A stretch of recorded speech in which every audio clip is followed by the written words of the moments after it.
Saya kira saya sepakat untuk kita going forward begitu ya. Kita lihat pertanyaan kelima sebenarnya.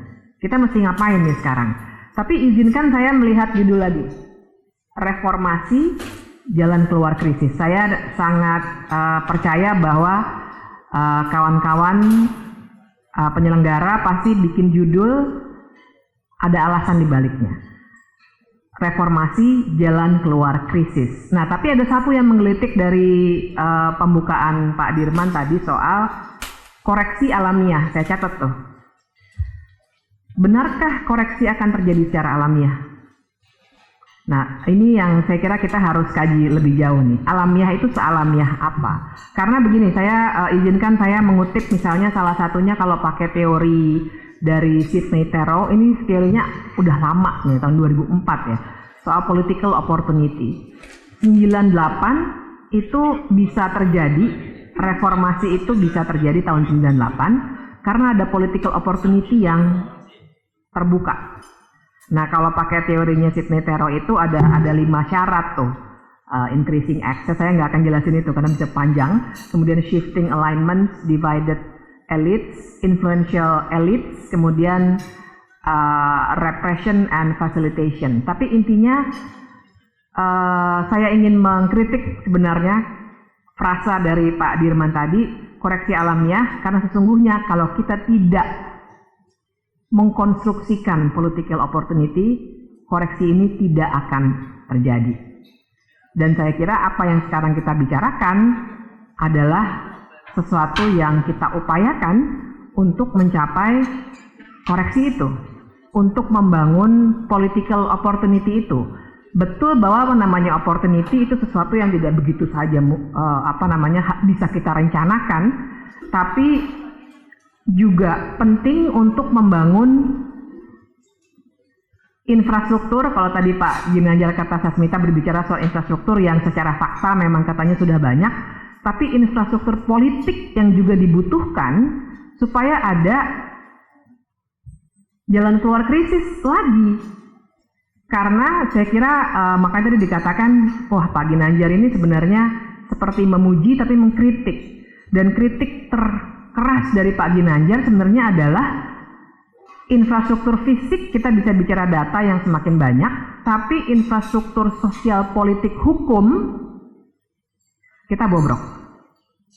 Nah, saya tentu saja fokusnya harus ke hukum, dan saya ingin bagian 2 dari apa yang ingin saya sampaikan dalam 10 menit ini adalah ingin mengingatkan ibu bapak sekalian, kawan-kawan soal reformasi hukum yang selama 24 tahun ini bisa dibilang kita agak mundur ke belakang, agak mundur, ya, karena kalau kita bicara pasca 98, 99 2002 kita punya amandemen konstitusi. Kita melahirkan sampai sekarang masih kita semua perlu apresiasi yang luar biasa.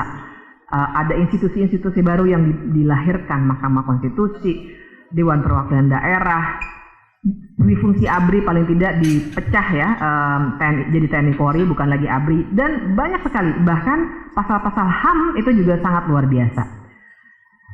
Waktu saya dan teman-teman mendorong reformasi, termasuk waktu itu juga sama Pak Dirman ya di Masyarakat Transparansi Indonesia misalnya, kami masih punya harapan yang besar sekali karena begitu besar peluang yang terbuka.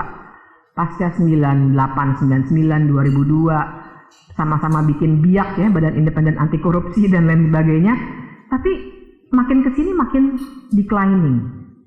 Tadi disebutkan oleh Pak Azumardi Azra soal Mahkamah Konstitusi yang sudah turun sekali, dan itu sangat-sangat kelihatan. Tapi tidak hanya itu, misalnya Mahkamah Agung yang saya sendiri terlibat dalam pembuatan blueprint cetak biru pembaruan Mahkamah Agung. Itu satu set tuh dulu kami terbitkan bersama Mahkamah Agung. Jadi itu waktu dulu tuh kami sangat excited dengan pola baru yang namanya kita bekerja dari dalam bersama dengan membuat perubahan dari dalam. Dan karena itulah keluar blueprint pembaruan peradilan. Tapi belakangan ini saya didorong untuk refleksi karena ternyata perbaikan-perbaikan yang sifatnya institusional tidak punya pengaruh atau minim sekali pengaruh langsungnya pada delivery of justice. Mari kita pikirkan sama-sama belakangan ini apa yang terjadi dengan delivery of justice. Ketika misalnya ada seorang menteri yang korupsi, tapi alasan pemaafnya, bukan pemaaf, yang meringankan hukuman adalah justru karena ia berjasa sebagai menteri.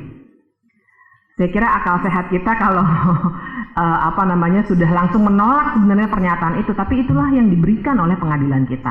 Atau misalnya ketika Mahkamah Konstitusi tadi disebutkan sudah 21 kali memeriksa presidential threshold misalnya, tapi masih belum berhasil. Atau misalnya ketika undang-undang Cipta Kerja yang dengan putusan yang 4-5 hakim dinyatakan inkonstitusional tapi bersyarat sampai 2 tahun. Dan apa yang terjadi sekarang yang diubah adalah undang-undang, nggak tahu ini udah pada tahu atau belum, kita udah merevisi undang-undang tentang pembentukan peraturan perundang-undangan yang isinya cuma mengakomodasi metode omnibus.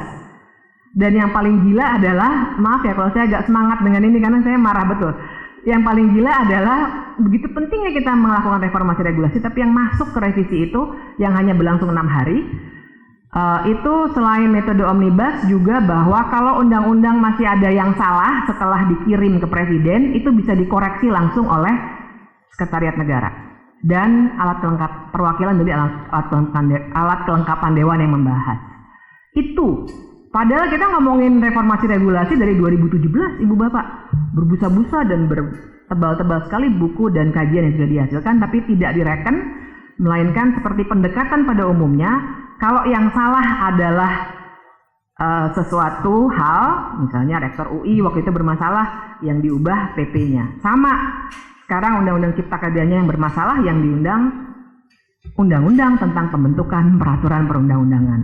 Nah, jadi pola ini yang terus-menerus terjadi, sehingga secara tadi Pak Ginanjar juga bilang bahwa secara institusi kita itu atau demokrasi berfungsi secara institusi.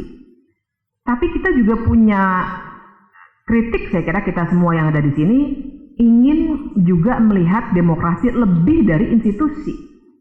Demokrasi itu juga tidak hanya prosedurnya. Kalau prosedurnya, apakah Undang-Undang Cipta Kerja itu diketok palu sesuai dengan tata cara peraturan perundang-undangan? Iya. Kalau sekedar prosedurnya, apakah Undang-Undang IKN itu waktu itu diketok palu dengan baik dan benar, dalam arti ada ketua, apakah kita semua setuju? Tok, terjadi. Tapi secara substansi, kita tahu ada yang salah.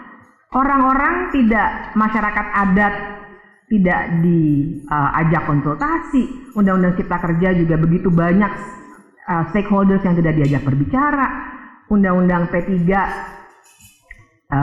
saya juga mengalami ya, 6 hari itu kami juga tidak ada dialog. Bahkan waktu itu pihak dari Kementerian Perekonomian dengan pihak dari Kementerian Hukum dan HAM itu masih berdebat di ruang DPR. Sangat jarang terjadi karena ternyata ada wewenang pengundangan itu dipindah dari Kementerian Hukum dan HAM ke Kementerian Sekretariat Negara. Itu contoh kecil ya. Jadi dengan itu yang ingin saya katakan adalah, saya kira kalau pertanyaannya reformasi dan jalan keluar krisis, kemudian kita punya pertanyaan, memang kita punya krisis, maka saya akan mengatakan dengan tegas bahwa iya, kita punya krisis. Kita punya infrastruktur yang mungkin bagus, kita punya prosedur demokrasi yang mungkin ya rapi, ya mudah-mudahan kita nggak tahu apakah ada pemilu tahun 2024 atau diundur atau dan lain sebagainya. Tapi secara substansi kita rapuhnya luar biasa. Dan yang menyedihkan atau sangat ironis adalah yang membuat rapuh adalah aktor-aktor demokrasi formal itu sendiri. Kita memang butuh reformasi.